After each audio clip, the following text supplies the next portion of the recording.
Welcome to Big Blend Radio with Nancy and Lisa, the crazy mother-daughter travel team and publishers of Big Blend Radio and TV magazine, as well as Parks and Travel magazine. You can check them out at bigblendmagazines.com. You just heard Beautiful Illusion from acclaimed keyboardist and composer Lisa-Larue, and it's from her new album, Origins.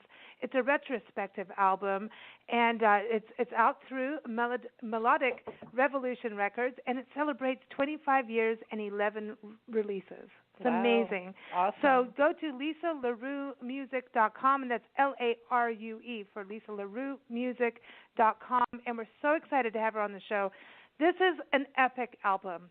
There's no other way to put it. It'll take you from your past to the future. It'll put you in the present. It'll give you love. It'll give you that Everything is in it. It's amazing. And at the end of the day, to me, it just is like, it puts us back to Mother Earth. That song we just listened to. It's Mother Earth. You could, like, for me right now, because it's about to be sunset time, it was like Sunset, Twinkling Stars come out. But if you listen to it in the morning, it would be a whole other take on it. Exactly. It's amazing. Which I find that's what I would, in my mind, call a classic. Yeah. And long living, because it's right there in the pocket. I love it. I do. You've got the whole album. It's insane. I know. Like Lisa, welcome to the show. I always love to have another Lisa, but especially you with your music. And there's just, you have a nature connection, man. You really do. Thank you for this music. You ladies are going to make me cry just listening to what you were saying, but thank you. No, really. I mean, it's awesome. This album, like, number one, it should be in movies. It should be in plays. This is like a theatrical release. I mean, I didn't even expect voices, and then all of a sudden here comes like deep men voices, and there's like like throughout the album, it just takes you on this epic journey where, and I always say this on shows with music and even with authors, if you can be part of that creative process and the music takes you on this journey, and like what Nancy says, it can take you on another journey, it allows you big time to create. That's something magical, and we need it. Well, thank you. It was very much a collaboration, so it was a big journey, and all of the voices and all of the different instruments and musicians and collaboration going on, and it's a collection of pieces that came from a large number of albums over the last 25 years, that each album was its own journey and had its own synchronicity. And then when the pieces came together to make the retrospective, it created an even bigger journey, which sort of led me back to my origins. It was just a perfect title and concept, that during the making of all of those albums, I never thought would happen years down the road. Oh, that is amazing, huh? Don't you kind of feel like Lisa and I were just having a conversation about looking back and what you thought when you were in your 20s, what you thought about different things that are happening around the world, and what you think about now. Now, in retrospect, you can look and say, "Oh, that was funny," or "It's silly," or "I was really right about it." Then there's that nostalgia part and the things you love that have lasted with you throughout your lifetime. That I think you got that. Yeah. You got that. Yeah, that's a really interesting thing, because I've been thinking a lot lately about looking back in retrospect. But I started playing keyboards when I was 3 years old, just by ear, or as I always said, by heart. I played by heart. And and it just that's something that never went away or never would go away, and no matter how other things changed around me or within me, that would always stay constant. And it's interesting to me because, okay, I'm going to get weird, but okay, I'm good at that. No, okay, so when you listen to your album and then because to me, I listen, we get, hey, take a listen to this, do something on a show, and then you listen, and there's people I listen to and immediately just go, yes, it's it's just like immediate. And I started listening to your album, your music, and then there's like, okay, now let me read about her, And at the same time, you have these feelings, and there's these feelings of duality. There's these feelings of like in every song, there's this. You explore every emotion, like in some way in a song, and you bring us back to earth at a place. And there's this classic feeling. Nancy's really right about classic being put on this. Like that, it goes through time. And when you think about now learning about you, reading about your bio and everything you've done. Sorry, I'm only now finding out about you, but I'm like damn glad I did. So thank you, Billy. I get excited whenever I learn new music. But when I learned that, okay, you were one of the first people to put music together via the internet, working with people around the world, Belgium, etc. Being able to do that, and I, we used to think, oh, that's like now you're taking the heart and soul away. That's not really true when you listen to your album, and I listen to your music, and there's a connectivity. And I think that Nancy and I are travelers, and we have friends from all over the world that you can have a really close friend that you don't see for the rest of your life, but you're connected. And that's something about your music that has that connectivity that transcends. And so I know that's a long way of putting it, but it's really true. When I first heard your music, I was like, this transcends. And then finding out that you were one of the first people that pioneered, like, hey, we can do this together online via the internet. I think you transcended that side and let us know that our energy far surpasses, yet we still have to have our roots somewhere, right? It really does, and I remember many times people telling me, oh, if you're not a band that lives in the same neighborhood and gets together in the same garage, you're not going to be able to do anything worthwhile. I'm like, no, listen to my album, and you will be inspired to know that you too can do this. And now today, we see it happen all the time. Even people that do live in the same, like when I lived in Los Angeles, my husband ran a recording studio, was a manager of a recording studio, and a lot of times, the tracks would come in from the studio down the street over the internet, and, they were just a mile away from each other. And so now it's a real common thing that happens. But I think one of the key things that I did and everybody I worked with did, because I always credit everyone I worked with as much as me in this whole thing, is that when I came up with a concept of what we were going to do, and I would start divvying out the responsibility, like, hey, here's the drums and the bass, Steve, why don't you put some guitar to it?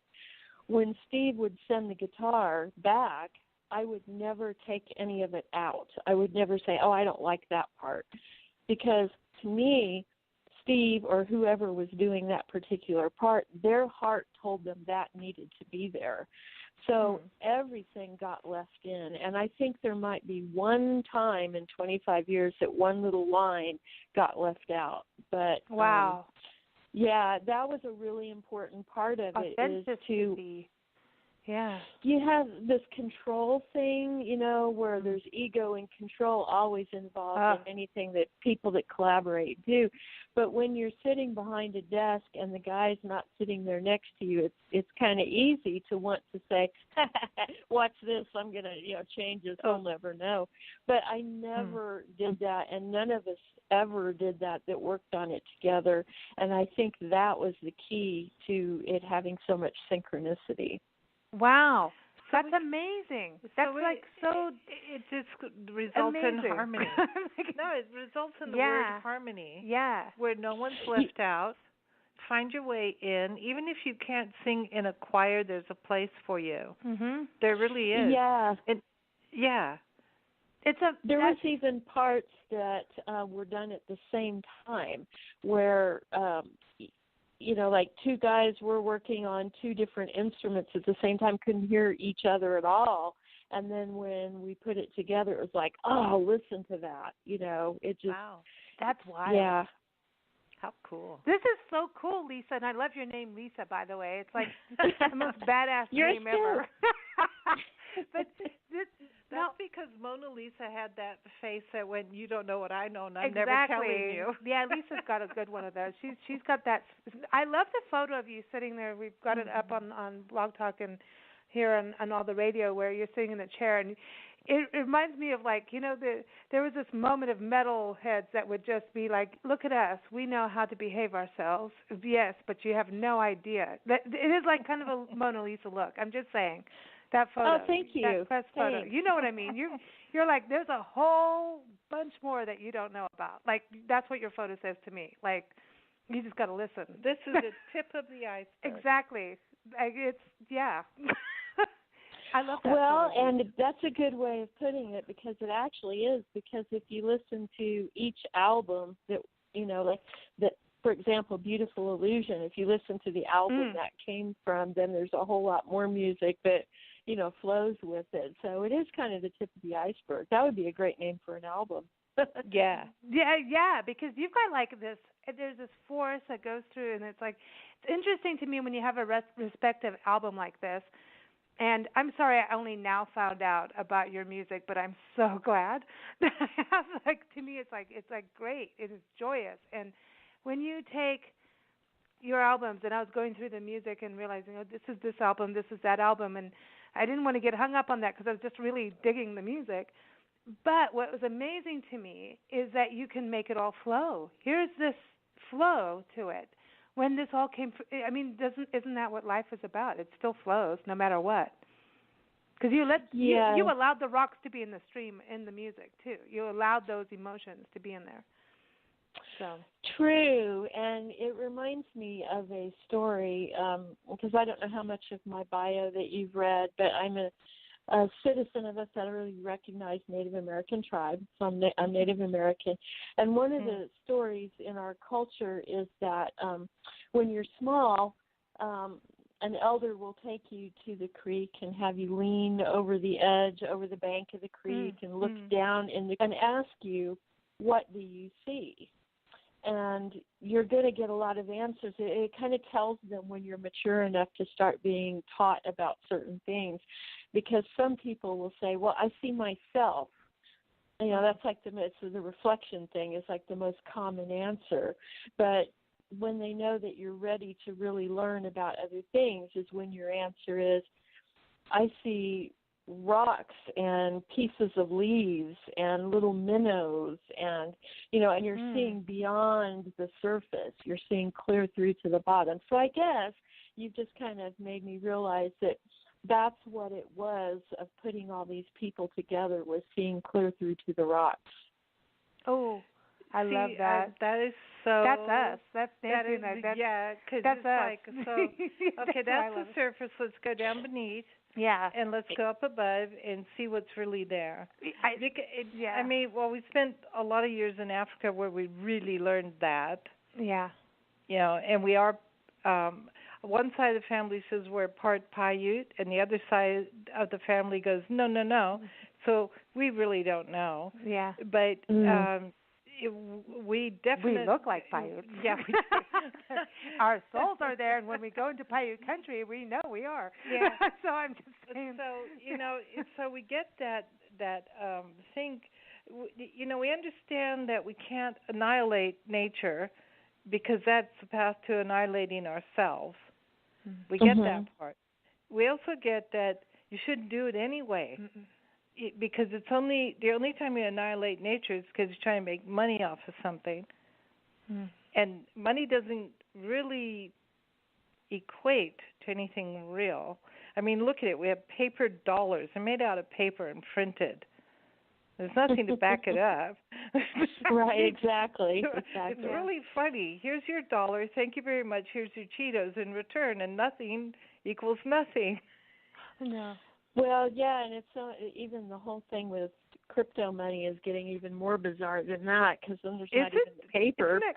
It's crazy. It's all wild. But I want to go back to what you're talking about. That Nancy and I started a Facebook group, 1 Hour Walk. If everyone goes to onehourwalk.com, it's a small group of people. We're just trying to get people to number one, go outside. Yeah. Anyone, any level of walking or not being able to walk, if you're in a scooter or a walker, if your mom has to scoot you around, whatever it is, Yeah.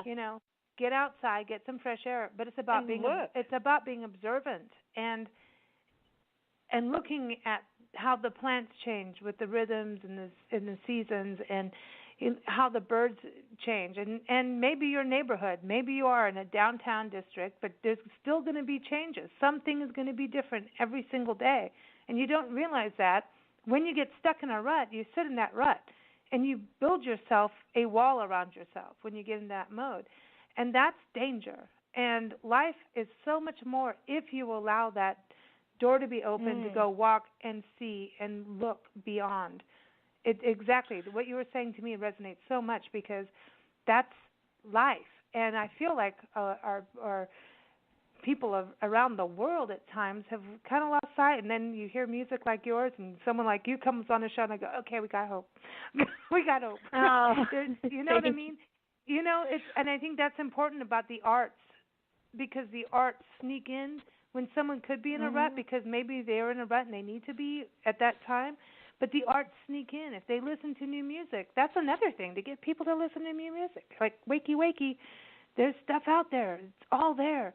We just have to, remind people it's there. It is there. Yeah. I was also credited as being one of the first people to bring music and art together in a package form, where an album I did many years ago called Beloved Tribal Women, and it was on a Native American label. And my cousin, her name is Joan Hill, and she's the most awarded female Indian artist at work in the United States. And so we did this. CDs were young at that time. It was a new technology, And so we did this package where she did all of these paintings in the booklet. Every song had a painting that went with the song, and then I did instrumental music for the painting. And so we were kind of playing off of the picture paints 1,000 words kind of concept. So there wasn't any lyrics for it. There was just a painting, and you could sit there and stare at the painting and think about what it means by listening to the emotions of the music.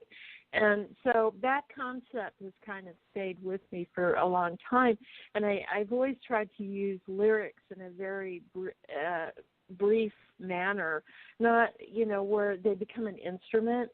But voice becomes an instrument.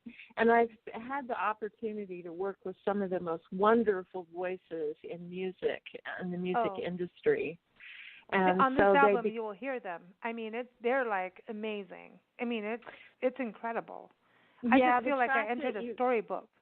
Thank you. Well, the track that you opened with, Beautiful Illusion, the beautiful voice that does the great harmonies in that and everything, that's John Payne, who people will know from the band Asia. There's a track on there that on my album. Now, John did a lot of work with me. He did a lot of vocal, a lot of songs. He played bass on a lot. He co-produced with me. He did a lot of the mixing with me, and taught me a lot about mixing, so that the last album that I did, Susurration, I did all of the mixing and engineering myself. Wow, but there's also a track on there where the vocals are by Michael Sadler, who is the vocalist for the band Saga, and just beautiful operatic voices almost, and then there's Susurration, which is John Baker, a progressive rock vocalist who actually is my husband, but he did the vocals on Susurration, and so everybody I've worked with, their voices are more instruments than like a verse, chorus, Yes. It's,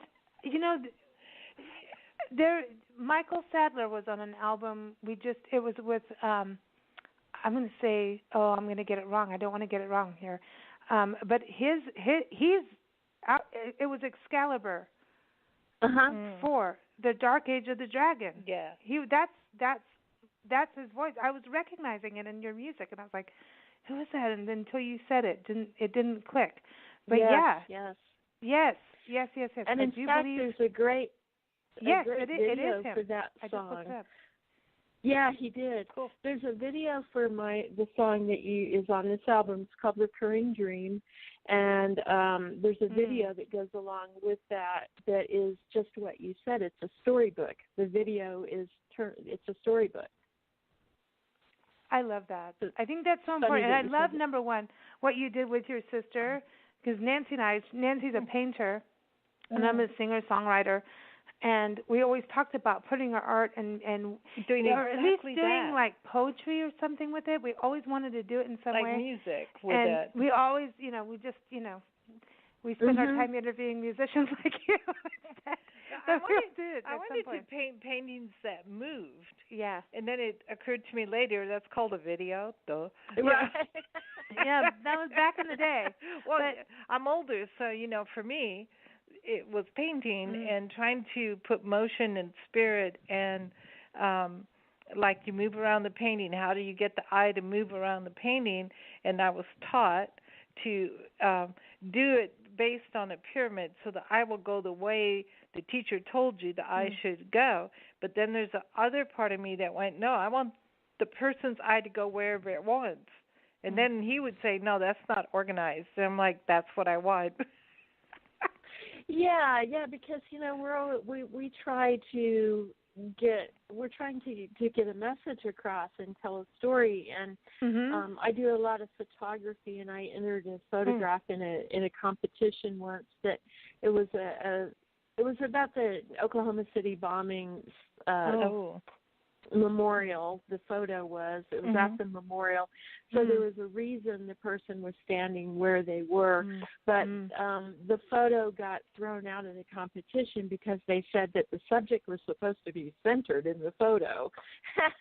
What? And I was like, well, then you missed the point of the story. Yeah, you totally get it. You're not supposed to center things. There's three in a composition. I hate that. Yeah, that's Yeah, so what you're trying to do is convey something to your audience, so that they can feel or see or hear or imagine what you are. Yes. But put their own personal their own personal spin on it, like something that's happened in their life, and they can relate to that, Exactly. And whenever you put something in the center, it's dead drop, there's no movement, and it's over and done. Yeah. That's like, okay. Yeah. But when you put something off center, the person gets to travel. Yeah, it's a good way of putting it. And it just becomes like out of the box that way, like it conforms to a template, and the whole template thing is just not creative. And, a lot of art has gone that way now. Like people they can design houses, they can design magazines, they can do music, they can do it with templates, and it's like, but then you see 5 billion of them all the same, and however, vinyl is up in sales. Bookstores, independent bookstores, sales are up there. The world has spoken out that, like, we want to have all sides. New and different. The balance is always going to come out, and the template is there. I think, everybody wants to have their little boxes on the hillside. That's choice it. of restaurant. Yeah. Mom and pop restaurant or McDonald's. Okay. Sorry. But we're talking about art. I want to talk about your album cover because the bird reminds us of the Gila woodpecker that we have here in Tucson. That is like, I'm telling you, they are like, you walk in the morning and they're like, they are the voice of the desert. I mean, obviously there's a bunch more. There's quail and, everybody else and cardinals, but like they're badass. I don't know how we any call other them way. We call them crazy birds. But you have them, and then you have a man with a sunflower in his face, and I love your cover, and you've got sunflowers. I love it. I love it so much. And tell us about this because it's cool. Well, it has cool a lot. The cover and the packaging has so much going on in it that it's hard to even explain it all. But because of the title Origins, origins are very, you can't just say, well, where are you from? Because there's, like we were saying earlier, there's a journey to everything. And so my origins are very mixed up and all over the map because my grandparents raised me, and so immediately I'm like, well, and they adopted me, so my grandparents became my parents. So then when somebody says, well, who are your parents, it's like, well, which ones, so my whole origin thing is like that. But my grandmother that raised me, there's a lot of her on the front of that cover.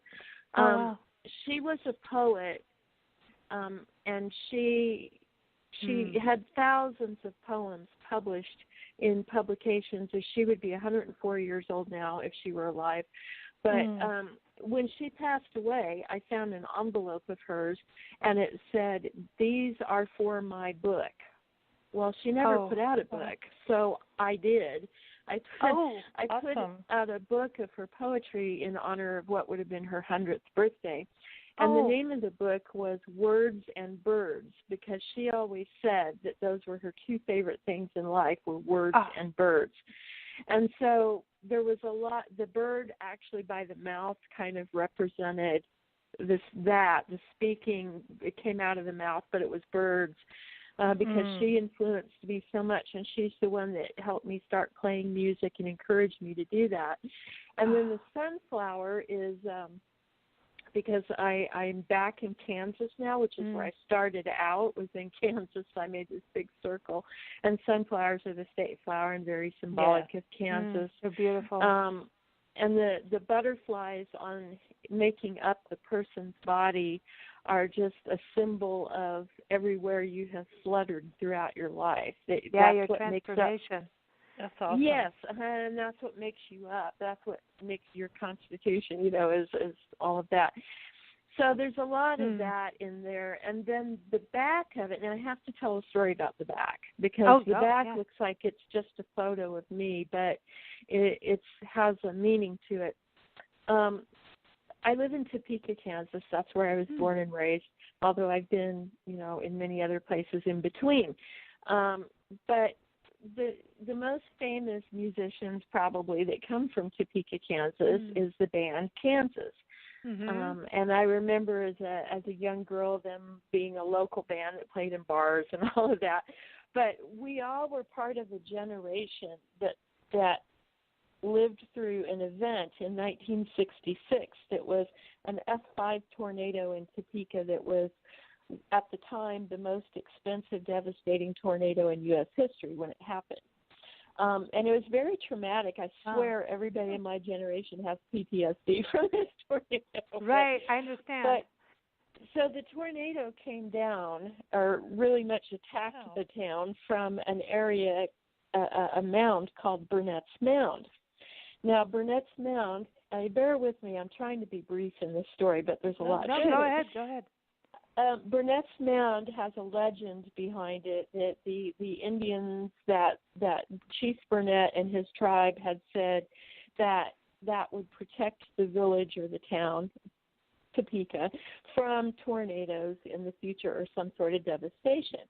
And so people make fun of that now, and they're like, oh, isn't that funny because the tornado came down on Burnett's Mound? But it's like, well, no, but if you look like a year or two before the tornado came down on Burnett's Mound, they actually dug into and took out the whole side of the mound to put a water tower there. And so they broke ground on it on June 8th, which was the exact date a couple years later, the June 8th tornado. And so when the band Kansas did their album, their very first album, they chose two pictures, and the front of the album has the John Stewart Curry painting of John Brown with the tornado in the background, which is at the Kansas State Capitol, and the back was a photo of them standing on Burnett's Mound. Now, those were two very, very, very symbolic things. It represented both Kansas and Topeka and our generation.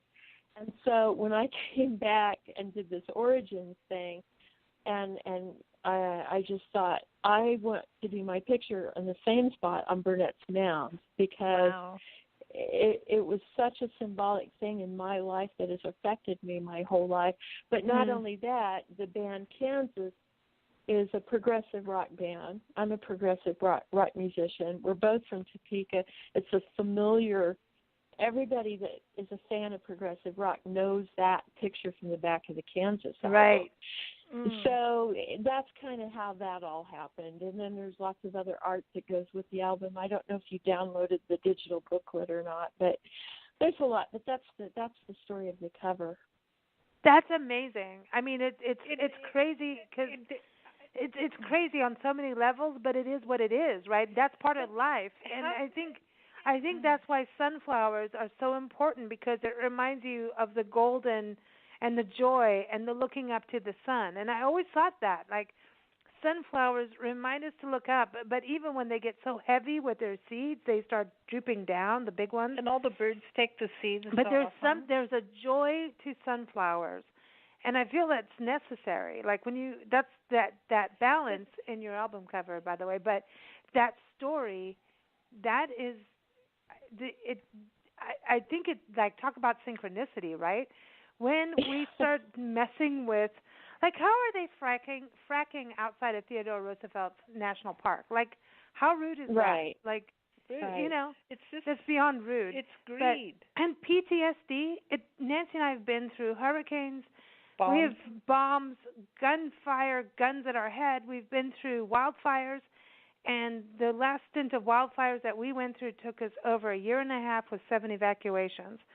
By the time we were done of that, living in a mountain town, PTSD stayed with me for a while. And yeah, I can imagine. And you really understand how, like, there's lightning that can start a fire, and now we have it, but when you go through something like that, you really understand man's role in it.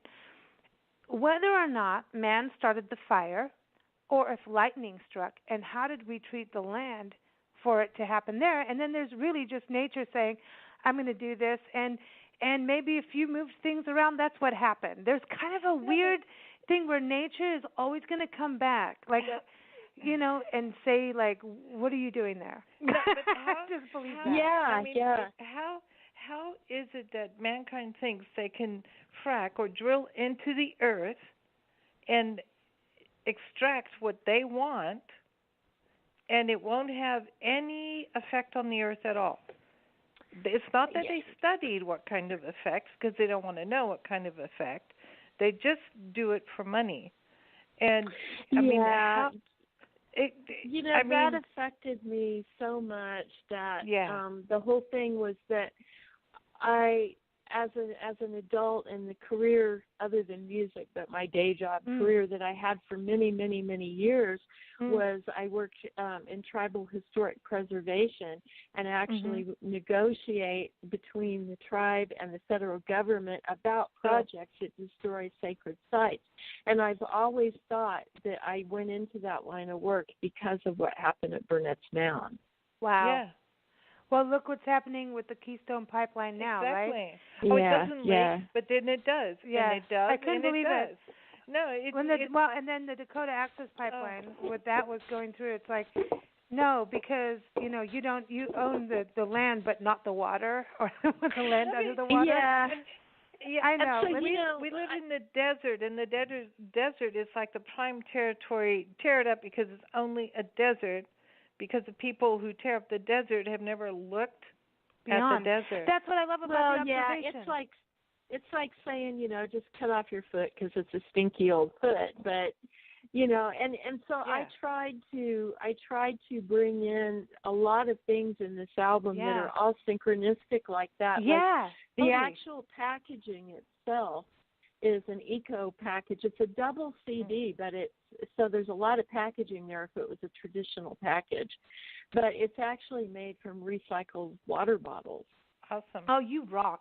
That's awesome. You totally rock. And I think that's the thing about it. Like, when I listen to the album, like, there's the press releases, there's bios and everything, but I just listen, and I just was like, you went back to Mother Earth. Like, that's because, and Mother Earth understands cycles, so that's what I was saying, the past, present, future is all in there, but it's cyclical. And you could, like Nancy said, you could listen to a song and it can shift in that cycle at whatever moment you're going through. It's like kind of like you can wind a clock and put the clock on whatever hour you want it to be, or year, or whatever's going on now. And that's what's interesting about the album.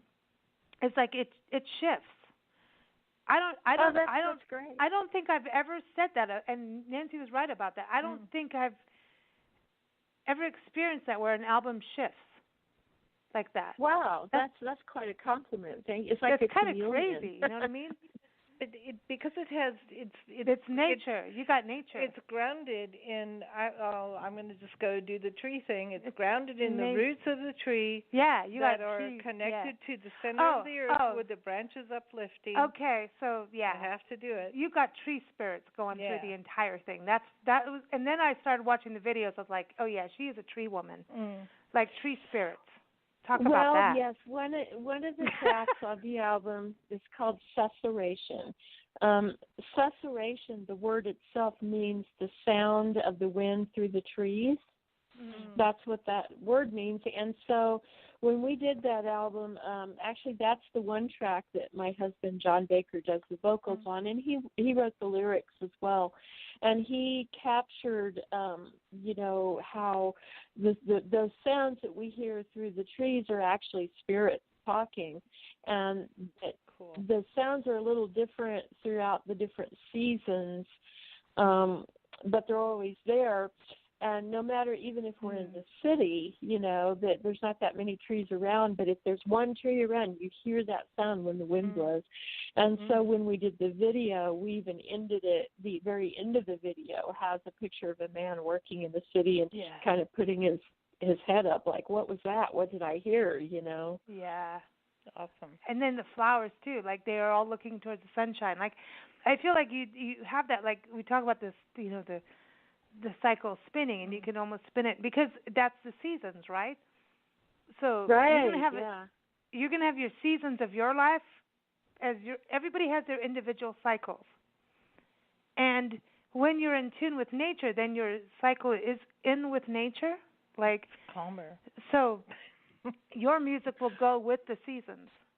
Well, I feel like the cycles were very much that way because, like I said, each album over 25 years had its own little revolution, like the Earth goes in little revolutions within a big one, and each album had its own. And then when I put the tracks together to make another album out of all of those, it put it in this big revolution. And then, of course, the label that signed the album was Melodic-Revolution. So nice.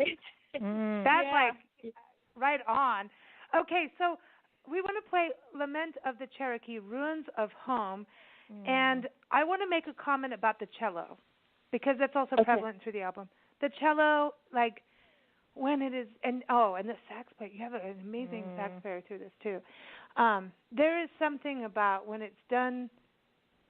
Just there is a chord that strikes in your body with the cello.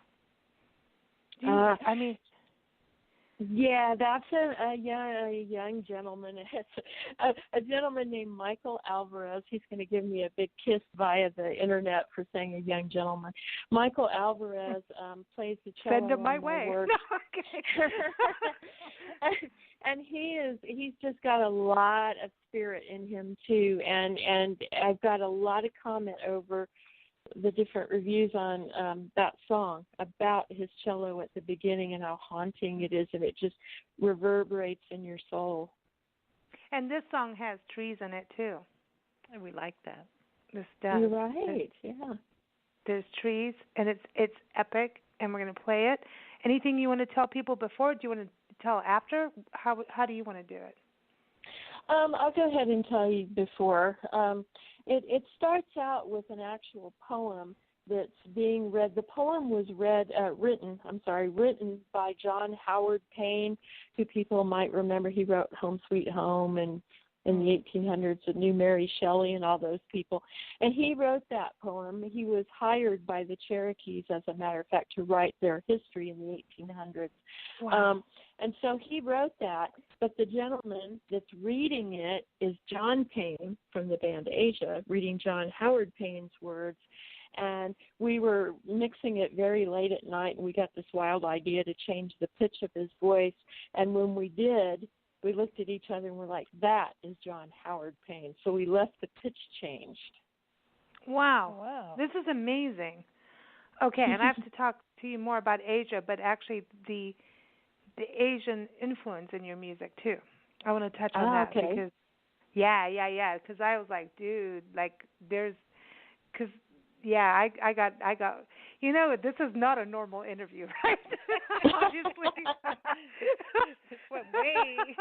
But you know, everybody, here it is. Lament of the Cherokee, Ruins of Home. Again, it is off of the album Origins, and it's by Lisa-Larue. Incredible keyboardist and composer, and I want to talk to you about your keys and keyboards and going into like organ, and like you have like the orchestra happening at your fingertips. It's amazing, and then you're writing this music. Like seriously, it's insane. Like in a good way, in good insanity, creative amazement. It's awesome. So here it is. Lament of the Cherokee, Ruins of Home. Go to Lisa-Larue. Is that the best thing? lisa-larue-music.com for the album? Yes, it has a link to where you can get anything, yes. Yeah, and it's everywhere. Go get it. Enjoy.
Soft was the dew on the twilight descending, and night over the distant forest is bending. But midnight enshrouded my lone heart in its dwelling. The tumult of woe is swelling, and a tear unbefitting a warrior is telling. Can a tree that is torn from its root by the fountain flourish, removed to the rock of the mountain, unwarmed by the sun and unwatered by care?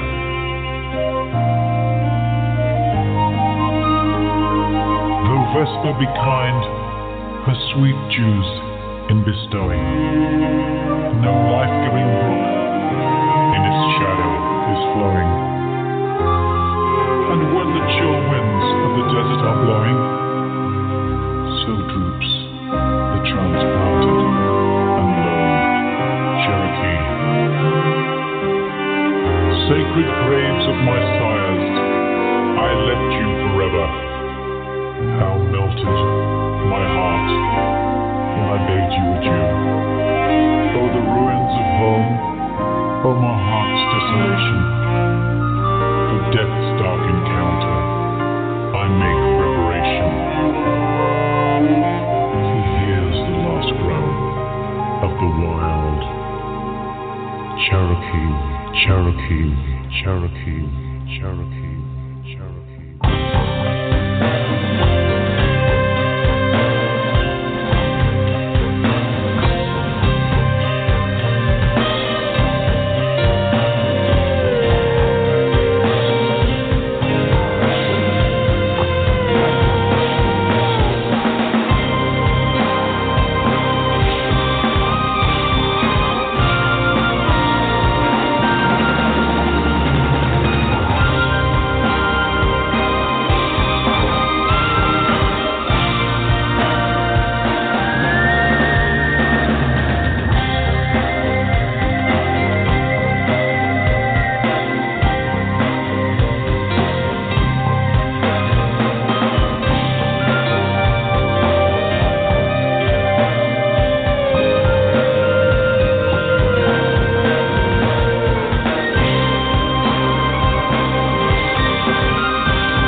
You just heard Lament of the Cherokee, Ruins of Home from the acclaimed keyboardist and composer Lisa-Larue's new album, Origins. Go get it now. I mean, it's amazing. It's out through melodic-revolution-records, celebrates 25 years and 11 releases of her work. And go to lisa-larue-music.com.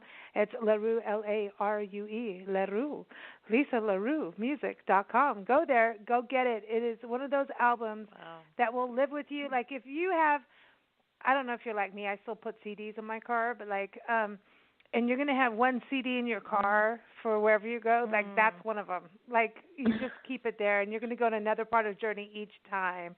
Lisa, that's epic. Like the whole thing is epic. Wow. Like how do you feel about this being out? I mean, we're like freaking out going, it's still nature. I saw horses running. I mean, like it's very visual. Your music is so visual to me. It's epic. I love hearing that because, that's what I always used to never play the piano unless my piano was in front of a window because I wanted to watch things moving and changing outside and, and it's very much a soundscape. Wow. I just saw nature doing all kinds of things. That to me is like from sunrise to sunset. It's either you get it or you don't. It's like mankind keeps trying to shift and change nature, and nature's saying, "No, it's not going to happen." Can't you? We're supposed to live within it, not control it. Can't you make a movie with this? I'm like serious. Prince had Purple Rain. Why can't you do Origins, the movie? Well, that's what I would actually like to do with my next step with music after all of these albums and this retrospective is to actually work in the licensing and doing soundtrack kind of work. That's what I would really, really love to do.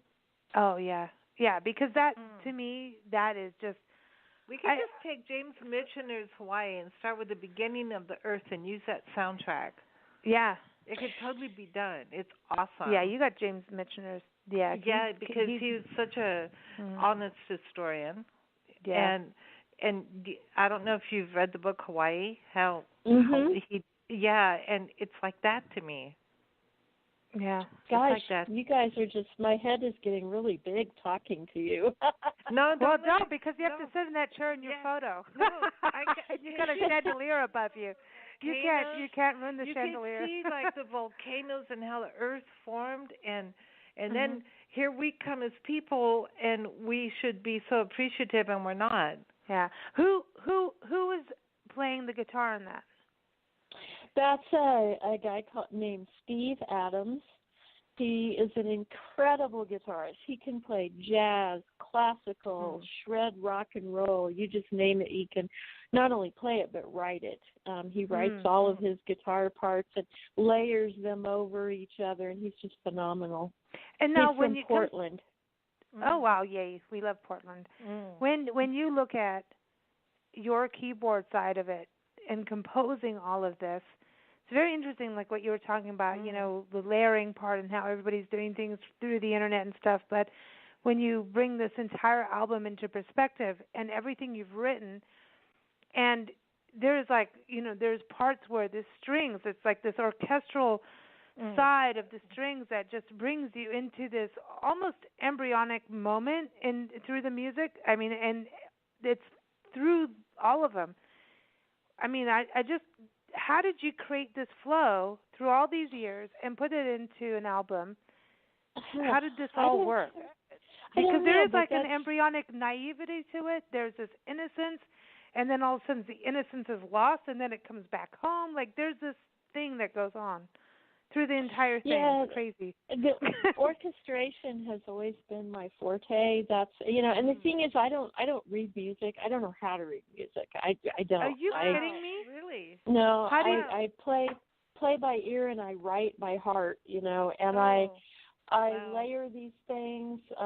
Modern technology's made that possible because I can put one track down and then I can play that track and record another one while I'm listening. Oh, and it'll print out stuff too. Yeah. So I just layer and orchestrate, and I build these. But I listened when I was a little girl. my grandma bought me the Camelot soundtrack album, and I would sit and listen, and I'd be like, "Ooh, there's a string. Ooh, there's a horn. Ooh, there's this," and I just listen, and so that's how I've learned. But and then I brought in Mike Alvarez with cello, and he augments those strings. You can definitely tell the difference, that when he comes in, it's like a real cello there. Yeah. And then there's another track on here. Well, Susurration has a violin in it that a woman named Brenda Kay did some violin. But the rest of it's all me on keyboards and just me orchestrating. What about the sax? The sax is actually a sax player named Dave Schiff. That's real horns. And he's a big band guy, really talented, and his brother Don does a lot of the NS Stick bass stuff on this album as well. Wow. And Don has played. Yeah, Don's played with everybody. Don has played with Tina Turner and Elvis and you name it, with everybody. So. Awesome. So now, a lot of the songs going through the album, quite a few times, because I sit with them. They're like, it's just so exciting. We call them our babies. No, it's like, no, babies. You don't get, there's, we get really lucky on this show that we get really amazing musicians, and I get excited every time when I've never heard of someone, I get this is so exciting. But listening to it, just, closing your eyes and listening, I felt a very global feeling and also American, definitely Native American influence. Obviously, you've got Native American flute, like 256 leagues above New Orleans, like that. And I love that. 'Cause then you brought in some swing vibes in it, and then like some of the keys that you did, and some of it was like Doorsy. Like I felt like the Doors walked in, and like you know what I mean? There's like just different, vibes of different eras, and then Asia. I felt like we went to China and Japan in some of the songs, and I was like, that is, and yet there was that innocence in that, in some of the keys that you were playing, and the piano parts, and then sometimes I felt like we were like in medieval Baroque times. Like it's crazy. This is like the world of music, and one album, and we're going around the world, but we're going in different time dimensions. So do you know what I'm talking about with the Asian side and then the Baroque side? Like it's crazy. It's cool. Yeah, the Asian side, actually I think a lot of that may have stemmed from Steve Adams. He has a lot of also Middle Eastern as well, kind of sounds going on in there, and then we would put our parts together, and nobody could ever agree whether it was Asian or Middle Eastern or what it was, because it was a combination of both of it. But but that's back in the day. That's how it all started. Even Celtic music, right? It started from that. Right. At the end of the day, it doesn't matter. What I'm hearing, where my mind goes with this, and my heart and my soul goes with this, is that this is saying, Mommy Nature says, enough now. Stop it, humans. Get with the program and quit destroying. There's a lot of that in here because there's a lot of. Sea of Unity, for example, Golden Birds Wrapped Within. There's all these titles that, and they all have stories behind them and provenance to them. But when it all comes down to it, it is nature because, that's our as mankind, that's our origin. Is nature. Okay, so the Baroque side, I'm not letting go of that. Because there's Baroque, there's like some Floyd stuff in there too, but that I know that's part of prog rock. Like it's interesting. I never even looked at anything as being prog rock until this last year of interviewing, prog rock musicians. I just never. I mean, I lived in different countries that we didn't get it as that. I suppose I don't know. Like living in Africa, I didn't know. I don't know. Maybe other people did, but I didn't. I just listened to music and I like this. I just didn't even know about the label until like the last couple years.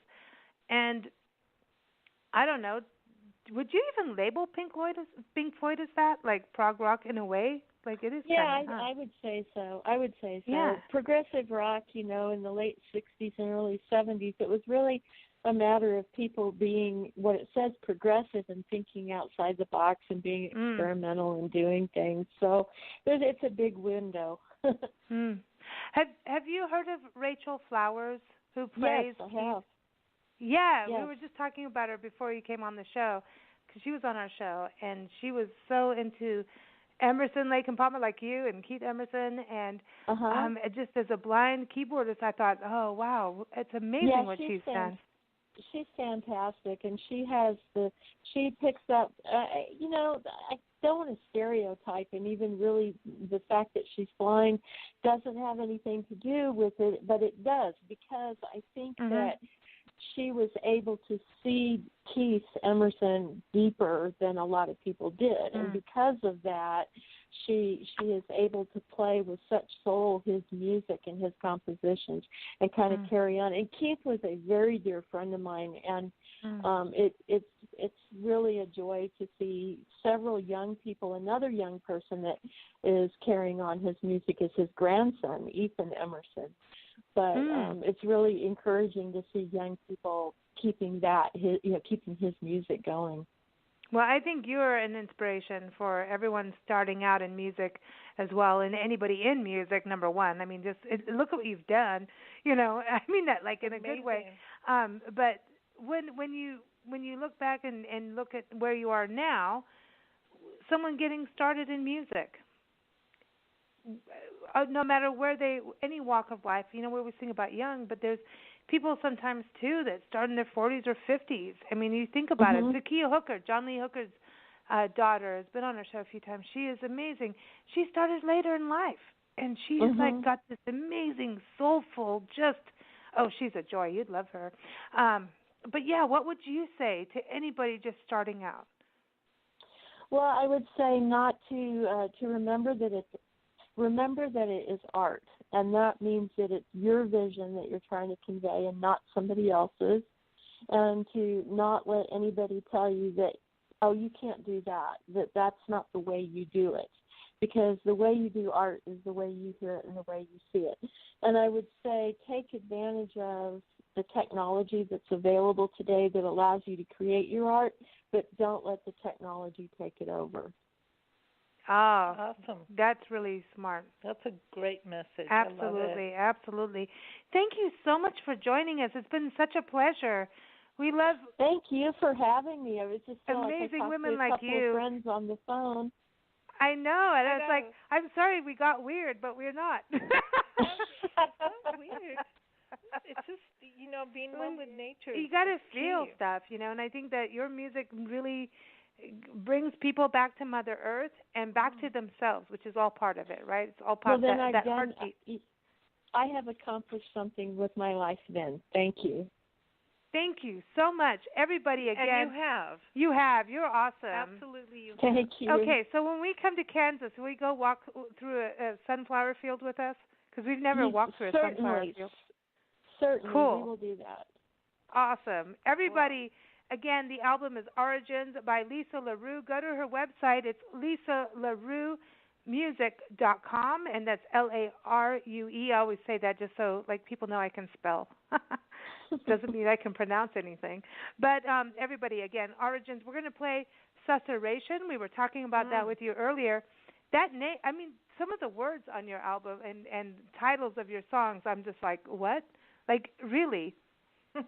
Some of them, okay, wait, just before you go, okay, I want to make sure I have this correct. It is I was reading this over and over. I'm going, do I have this right with this?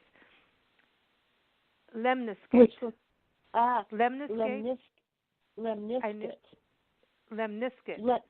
Lemniscate is the little symbol that looks like an 8 laying on its side that means infinity. That's a lemniscate. Oh, like hummingbird wings. See? It's hummingbird wings. Yeah. See, I told you I can't pronounce anything. But that's awesome. Hummingbird wings. Lemniscate. Yeah. Their wings go in a figure 8 over and over and over again. I like that. Cool. And I like that song too. Okay, so we're going to play Susurration. I want to give a shout-out to the National Parks Arts Foundation for sponsoring today's show. They are an amazing organization, nonprofit. They are on our shows every first Friday. And what they do, they create these unique artist-in-residence programs within national park units. You could be staying in Hawaii at the volcanoes for a month creating art, whether you're an artist, a poet, a musician, filmmaker, painter, sculptor.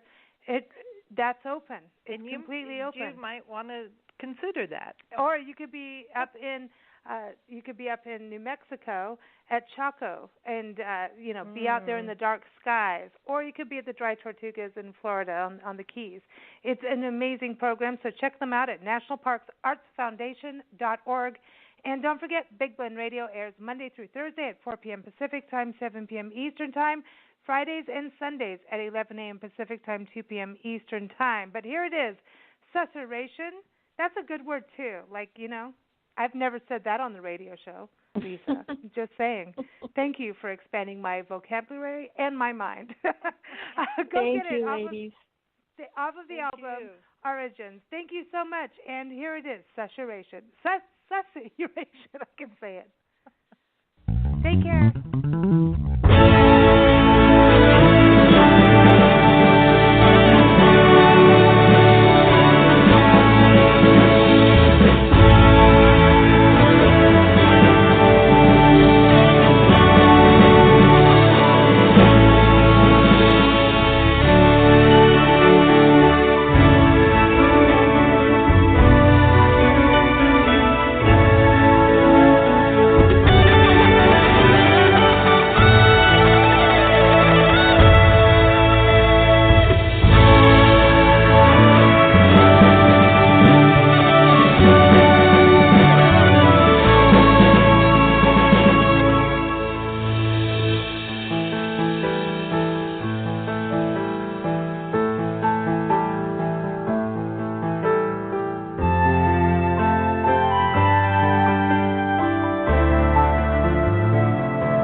best of me, and it's every answer that to understand. Around us, the sound, hear the voice of the Spirit speaking through the trees to a world that's weeping, reminded me that my heart's still beating. I can hear the wind blow, whisper down from the sky above us, listening now to the ones who love us. The leaves will speak, they're all among us. Can you hear the voices?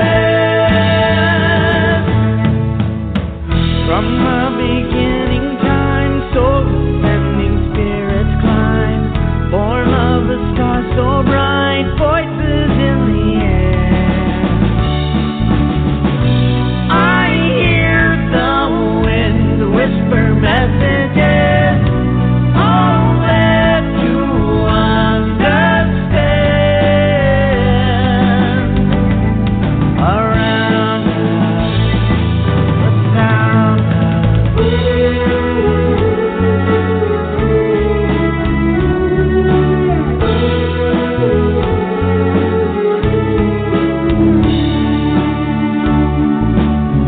I feel the breath of you calling out to the best of me, and it's every hour.